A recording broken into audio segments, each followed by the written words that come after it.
Bismillahirrahmanirrahim. Assalamualaikum warahmatullahi wabarakatuh. Alhamdulillah wassalatu wassalamu ala Rasulillah wa ala alihi wa sahbihi ajma'in. Qala rabbi shrah li sadri wa yassir li amri wa hlul 'uqdatam min lisani yafqahu qawli. Subhanaka la 'ilma lana illa ma 'allamtana innaka antal alimul hakim. Wa la hawla wa la quwwata illa billahil aliyyil 'azim. Amma ba'd. Alhamdulillah, pertamanya syukur kepada Allah Subhanahu Wa Taala dapat bertemu pada malam ini untuk kelas tajwid kita. Setelah sebulan kita tertangguh, okey, untuk meraihkan Ramadan dan juga Syawal.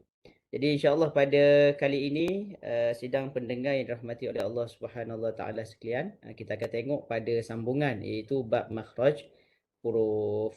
Baik. Jadi kalau dapat lihat di hadapan, ini ialah buku tajwid Quran ni pada muka surat yang ke surat berapa? Muka surat yang ke-15. Surat yang ke-15 kan. Baik. Jadi dalam muka surat yang ke-15 ini ialah sambungan pada topik yang sebelumnya, iaitu topik 3.0. Kita tengok apa yang dimasukkan dengan makhraj huruf. Okey, makhraj huruf seperti yang kita makruf, maksud dia ialah tempat keluarnya huruf. Dalam pengajian Quran ataupun dalam pengajian tajwid Al-Quran, sekiranya tidak mempelajari makhraj huruf, maka tidak sempurnalah ilmu tajwid tersebut. Kerana ilmu makhraj huruf antara ilmu yang terpenting berbanding dengan ilmu-ilmu yang lain seperti wakaf ibtidak, dengung dan sebagainya lah. Baik. Makhraj huruf, tempat keluar huruf, kita dah lihat pada sebelum ini terbahagi kepada 5. Okey, 5 makhraj huruf yang umum. Yang pertama ialah al-jauf ataupun jauf, al-jaufu, al-jaufi. Okey, yang bermaksud rongga mulut ataupun rongga tekak. Al-halq iaitu kerongkong, al-lisan lidah, syafatani, syafataini bibir, al-khayshum iaitu rongga hidung. Setengah kitab bagi tahu itu ialah pangkal hidung. Baik, seterusnya ialah makhraj khusus kepada makhraj huruf. Makhraj khusus kepada makhraj huruf ada 13. Maksudnya dia ialah pecahan daripada 15, dia ialah pecahan daripada 5 makhraj umum. Maka sekiranya kita mempelajari makhraj umum tanpa mempelajari makhraj huruf, maka makhraj huruf yang khusus, maka kuranglah lengkap pengetahuan kita tentang keluarnya huruf secara tepat. Dan juga sidang pendengar yang dirahmati oleh Allah Subhanahu Wa Taala, pada video yang sebelum ni saya ada jelaskan berkaitan dengan makhraj huruf. Dia terbahagi kepada 2, iaitu makhraj muqaddar dan juga muhaqqaq. Makhraj muqaddar ialah makhraj yang tidak diketahui secara tepat di mana tempat pertemuan di dalam rongga mulut kita. Manakala makhraj muhaqqaq ialah tempat keluar yang spesifik. Di mana keluar? Contohnya huruf ba keluar apabila bertemunya bibir atas dengan bibir bawah. Ba, bi, bu, ab, ib, ub. Jadi itu ialah makhraj bibir. Makhraj makhraj ba di bibir apabila bertemunya bibir.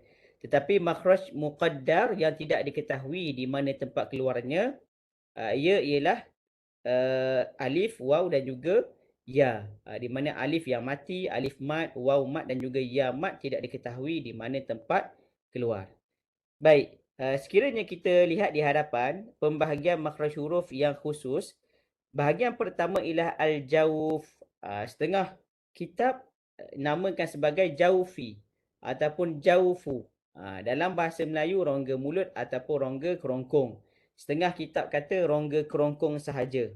Setengah kitab kata rongga mulut sahaja. Jadi untuk memudah cara dalam kitab saya letakkan rongga mulut dan rongga kerongkong. Jadi kalau tengok dalam kitab yang rujukan yang saya bawa, ada beberapa rujukan. Okey, cumanya untuk topik pada kali ini, untuk tajwid ataupun untuk makhraj jaufi ini, saya cenderung untuk meletakkan makna jaufi ialah rongga mulut dan rongga kerongkong. Sebab ia bersambung antara satu sama lain. Jadi ini kitab yang ada dengan kita. Okey, tajwid Qurani, aplikasi teknologi dan spektrogram Al-Quran. Okey, 3 orang pengarang, penerbit UMT. Baik. Jadi saya beritahu sekali lagi, makhraj jaufi ialah makhraj yang keluar daripada rongga mulut dan rongga kerongkong. Okey, boleh faham semua? Okey, kita tengok secara spesifik huruf apa yang keluar daripada makhraj jaufi ini. Okey. Dia beritahu di sini rajah 3.3 iaitu makhraj huruf jauf keluar daripadanya 3, alif, ya dan juga waw ataupun alif, waw, ya. Cumanya keadaan alif itu ialah sabaqahu bil fathah. Sekiranya alif, okey, cuba tengok di hadapan alif ini, maka sebelumnya mestilah berbaris di atas. Okey. Manakala ya yang mati sebelumnya berbaris di bawah. Manakala waw yang mati sebelumnya berbaris di hadapan. Jadi contoh yang paling mudah ialah nuhiha.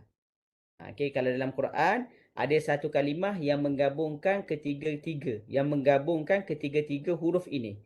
Nuhiha, nuhiha. Nun waw, waw itu ialah makhraj jauf, waw, mat. Ya ni ha bagi di bawah, ya berbaris mati, ha bagi atas, lepas huruf ha ada alif. Ni ialah makhraj jaufi, dinamakan juga dengan makhraj muqaddar. Baik. Huruf-huruf yang keluar dari rongga kerongkong hingga rongga mulut ialah huruf mat, alif, waw, ya, awi. Kalau siapa yang nak hafal rumus senang saja, iaitu awi. Okey, ingat Jadi huruf mat keluar daripada rongga mulut dan rongga kerongkong. Jadi saya petik daripada kitab Dr. Aiman Rushdi Suhaid apa yang dimaksudkan dengan makhraj jauf. Baik, cuba kita tengok yang pertama. Yang pertama ialah huruf alif kan? Alif dan sebelumnya ada huruf yang berbaris di atas fathah. Contoh qala. Contoh ialah qala. Okey, para pelajar, para peserta hadirin yang dirahmati oleh Allah Subhanahu Wa Taala. Jadi kita sekarang ni tengok contoh yang pertama untuk makhraj jaufi. Iaitu yang pertama alif. Tetapi syaratnya sebelum alif itu ada huruf berbaris di atas fathah. Dan juga syarat untuk menyebut fathah ialah mulut terbuka. Qala. Qala. Okey. Ingat betul-betul Syarat untuk menyebut baris fathah ialah buka bibir, buka mulut. Qala, mala, dala. Jadi setengah sebutan yang dikecilkan bibir, huruf fathah, sebenarnya adalah kurang tepat. Okey, dia jadi sebutan yang salah. Boleh? Okey, yang pertama ialah dinamakan al-alifu al-maddiyatu. Alif mad. Okey, qala. Mana dia huruf alif ni? Qala ni.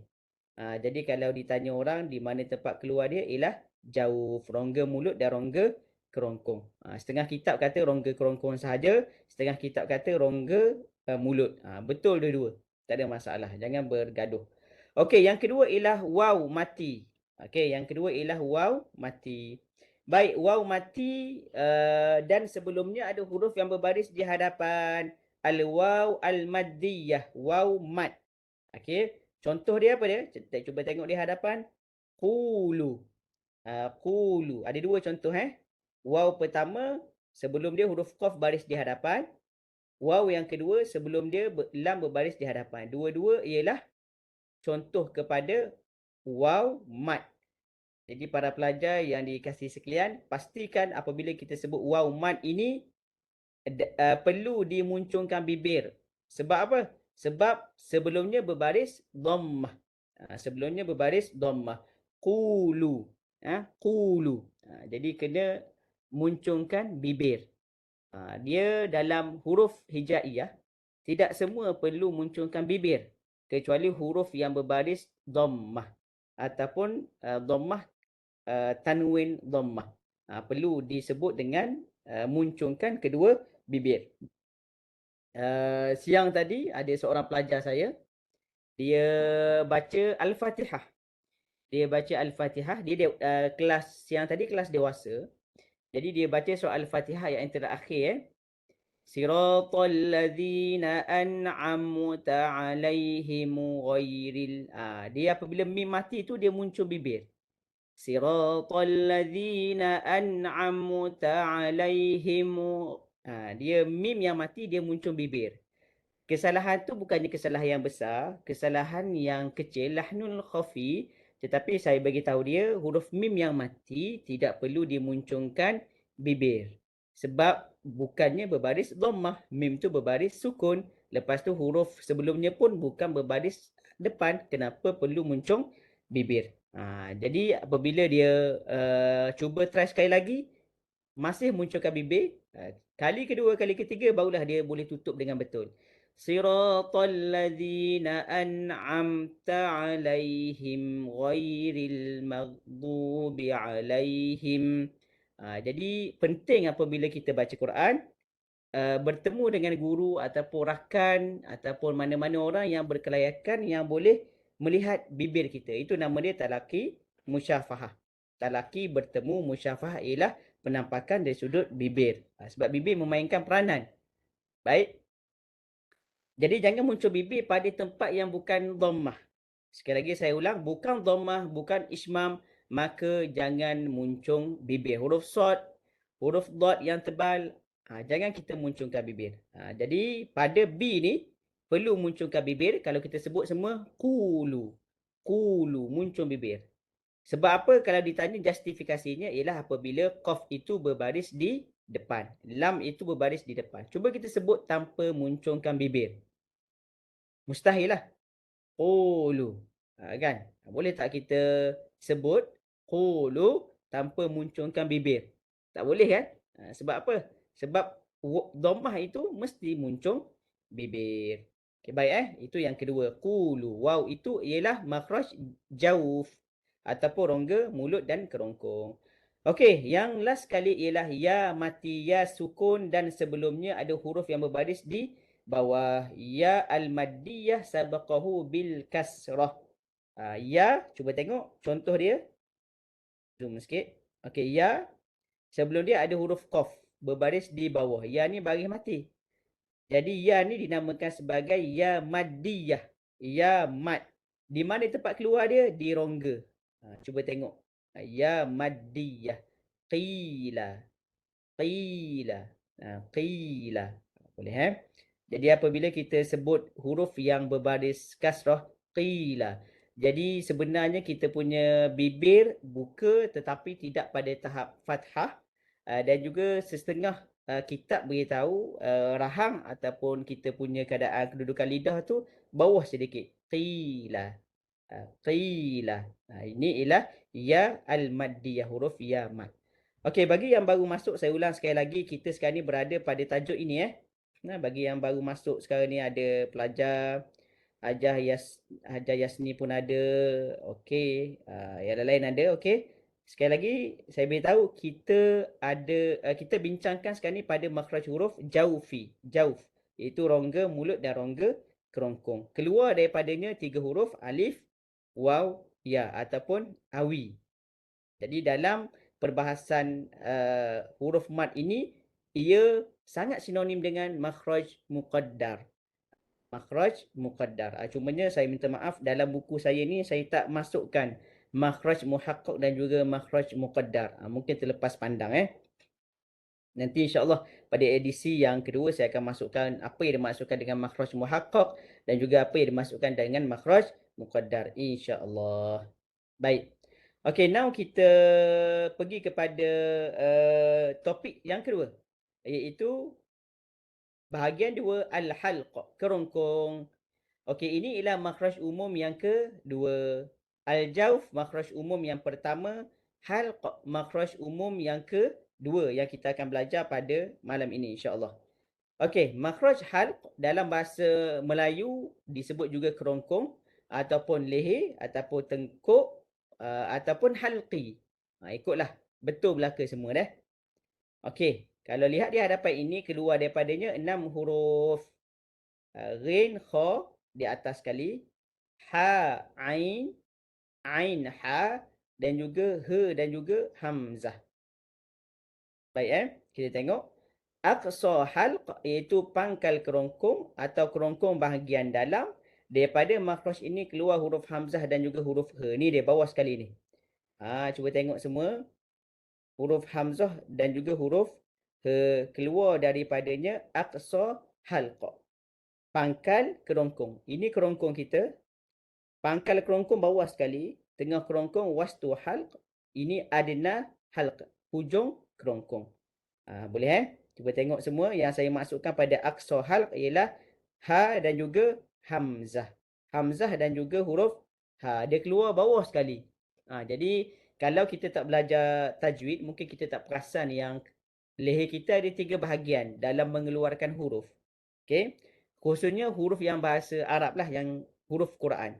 Tetapi kalau bahasa Melayu tidak menggunakan ketiga-tiga ni. Bahasa Inggeris pun tak guna juga. Ada huruf Inggeris Ain, tak ada. Yang ada huruf A pada hamzah sahaja. Contohnya kan. Okey, baik. Cuba tengok di hadapan. Makhraj huruf hamzah A, I, U. A, I, U. Kalau nak mudah lagi ialah kita matikan huruf hamzah A. Ni A. Boleh? Jadi kita matikan huruf hamzah. Yang kedua ialah ha, hi, hu. Ha, hi, hu.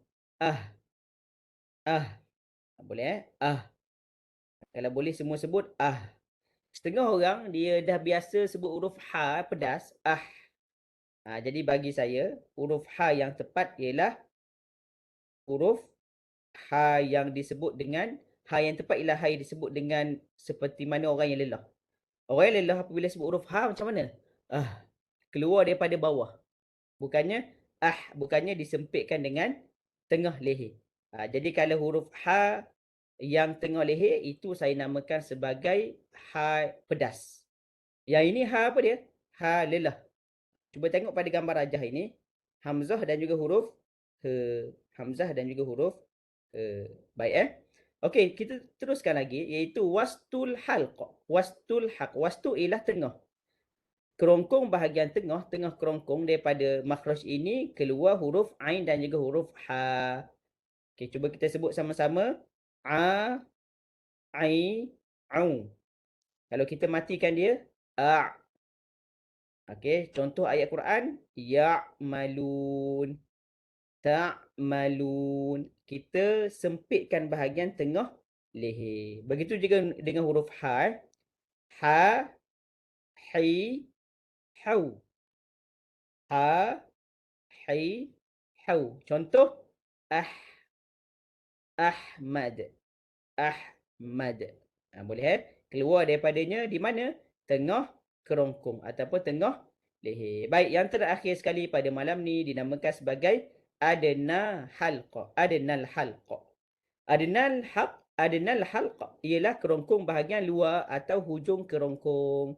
Dari makhraj ini keluar 2 huruf iaitu kha dan juga ghin. Kha dan juga ghin. Contoh kita tengok di depan. Gha, ghi, ru. Ramai pembaca tertukar huruf rin dengan huruf ra. Ini kesalahan yang biasalah. Ghairil disebut ghairil. Ghairil, ghairil. Okey, itu kesalahan yang pertama. Kesalahan yang kedua apabila sebut huruf rin bukan pada adnal halq, iaitu di hujung di pangkal lidah.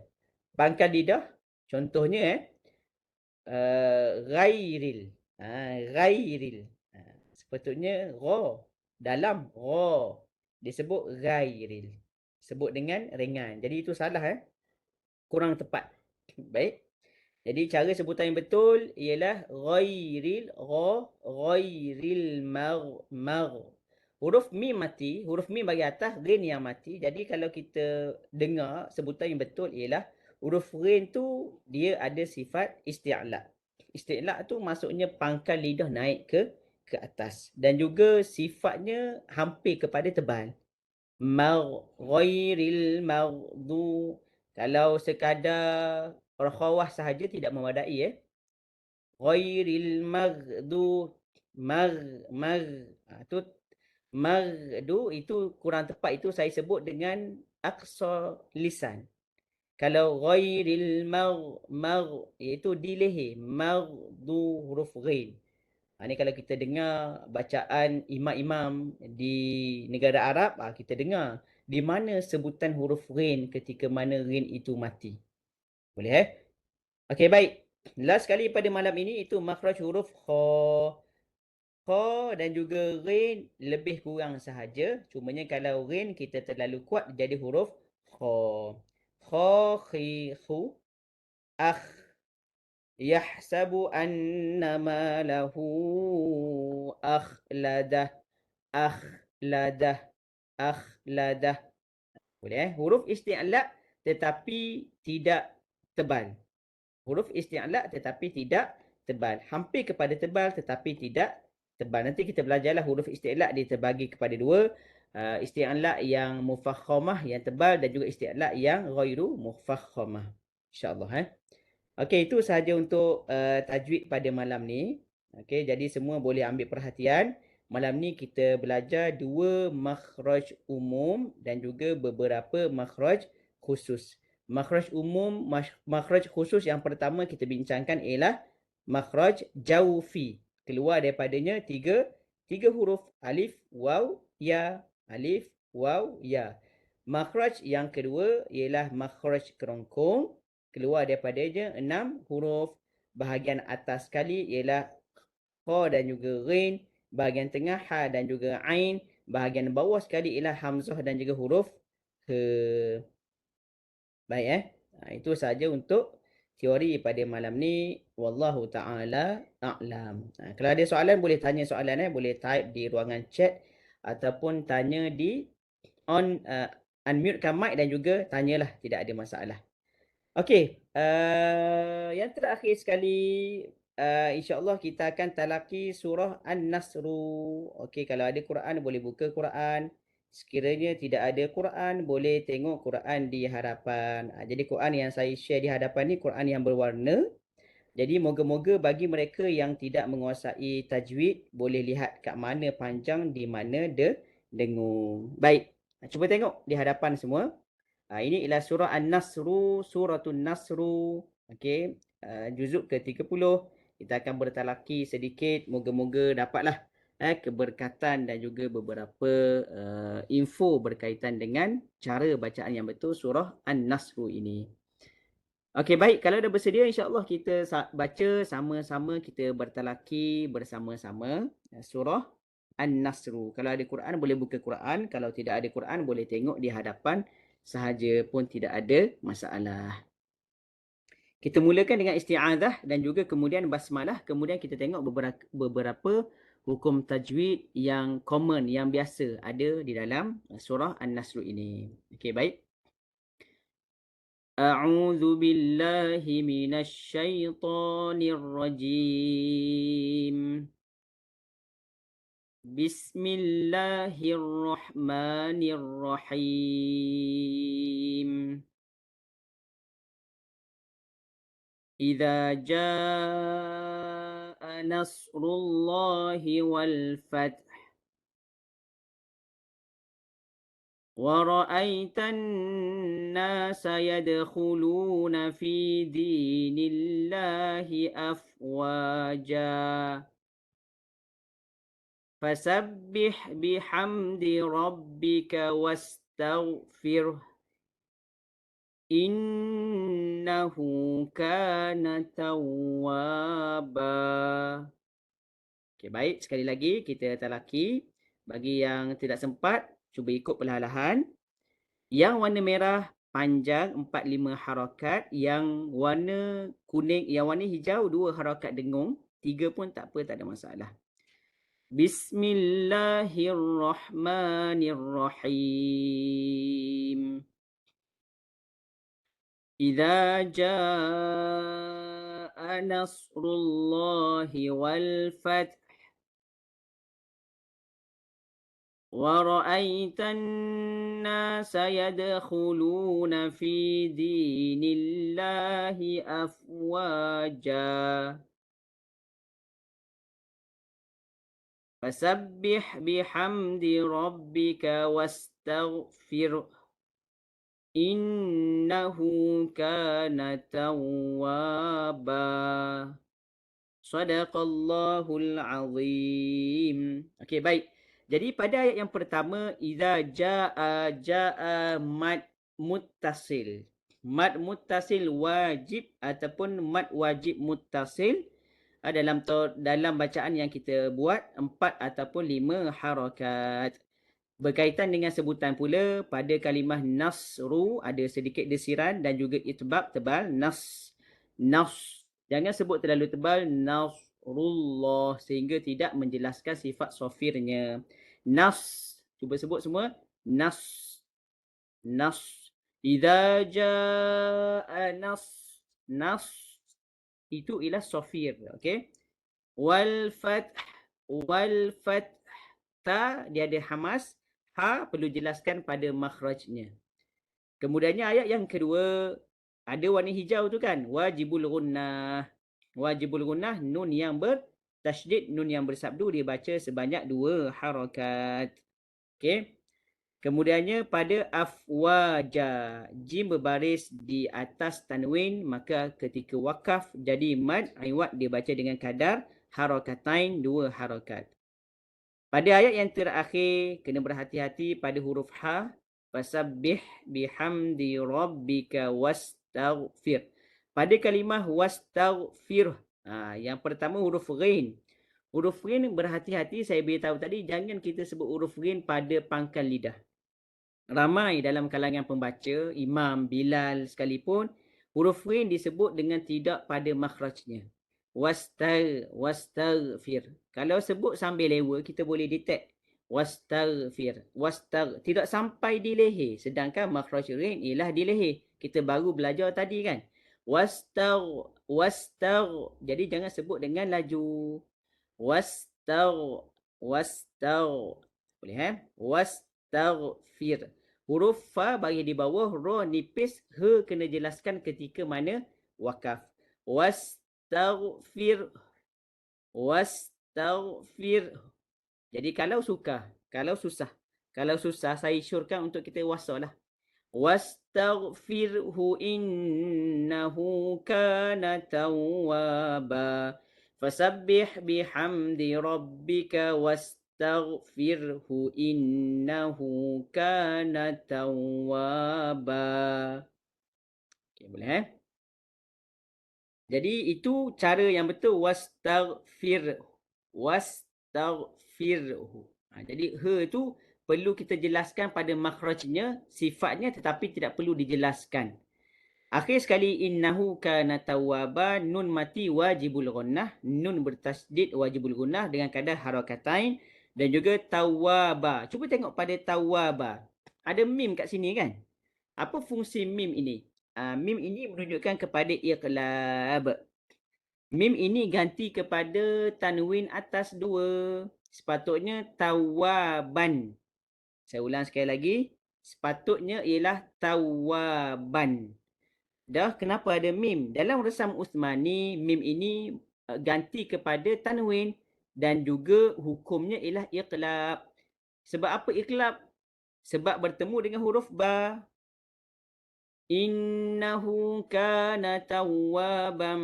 Bismillahirrahmanirrahim. Tabbat yada abi lahabin wa tab. Boleh Innahu kana tawwaban. Bismillahirrahmanirrahim. Tabbat yada abi lahabin wa tab. Boleh Mim tu ialah bukan tanda wakaf, tetapi tanda iqlab ganti kepada tanwin fathah. Wallahu ta'ala a'lam. Baik, itu saja pada sesi malam ini. Ada soalan? Okey, ada satu soalan di ruangan chat daripada S63701. Okey, 63 S63701 dia tanya kepada Ustaz, saya nak tanya apa hukum imam baca surah Al-Fatihah dengan tajwid yang salah. Kalau baca tajwid yang salah, maka hukumnya ialah berdosa dan juga kita kena tengok kesalahan tu kesalahan yang besar ke kecil. Ada tak? Siapa ni? S63701 ni. Siapa nama ni? Apa? Saya Ah, Nazir. okey, cuba beritahu dekat Ustaz, apa contoh kesalahan tu?